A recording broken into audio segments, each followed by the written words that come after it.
Hey everyone! Today, I want to talk about something that's been on my mind lately, and probably yours too. Technology, robots, AI, and how they're changing the jobs we all depend on.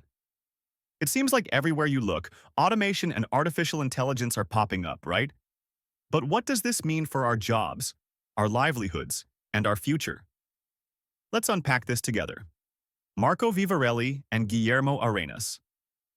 Díaz recently dug deep into this exact question, exploring how innovations in technology are reshaping the job market. And honestly, their findings give us plenty to think about. So let's dive in. This worry about technology stealing jobs isn't exactly new.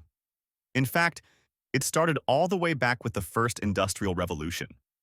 But the speed of technological changes today, especially with robots and AI, is raising fresh concerns. Just think about this. A study from McKinsey says nearly half of today's work tasks could be automated by 2055. That's industries like manufacturing, hospitality, transport, and even food services facing big changes. No wonder people are worried. Now, Vivarelli and Diaz help us understand this better by breaking it down into three clear areas. First up, let's talk about the types of innovation. We have process innovation, which is basically when new technology or methods help us do things faster, cheaper, or easier. The downside here, these innovations often replace jobs, especially repetitive or lower-skilled ones. Think automated checkout kiosks or robots on assembly lines. On the flip side, we have product innovation. This is when entirely new products or services hit the market. Historically, these have created plenty of new jobs, like when cars first rolled onto the streets or when personal computers became a household staple. New products mean new opportunities. Second, Vivarelli and Diaz highlight something they call compensation mechanisms. Now, this is really interesting. Even when technology replaces certain jobs, economic mechanisms might kick in to balance things out. For example, automation often reduces production costs, lowering prices for all of us. Cheaper products can mean higher demand, more production, and potentially more jobs.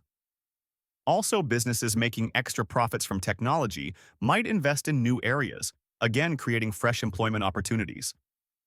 Plus, if technology initially pushes wages down, companies might hire more workers because labor becomes relatively cheaper than machines. But, and here's a big but, these mechanisms don't always work perfectly. Sometimes market realities, like limited consumer demand or companies simply replacing old machines without expanding, mean jobs lost aren't replaced by new ones. Third, when researchers look at actual data, real-world numbers, they see mixed results.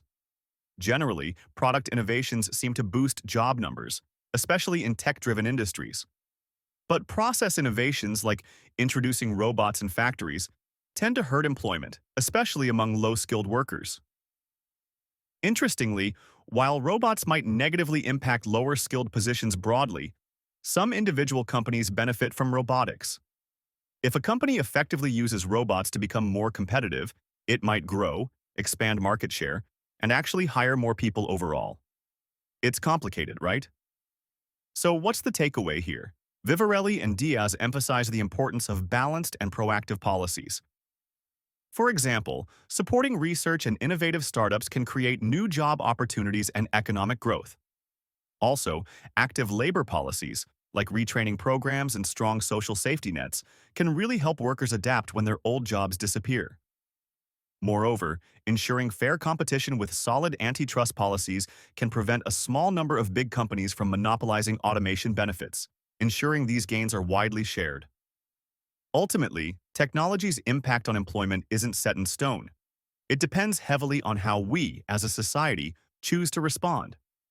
Policymakers, companies, and all of us need to stay engaged, informed, and proactive to make sure technological progress means progress for everyone, not just a select few. Thanks for tuning in. I'd love to hear your thoughts. What's your take on this technology and job debate? Let me know in the comments below, and don't forget to like, subscribe, and hit the notification bell so we can keep these conversations going. See you next time.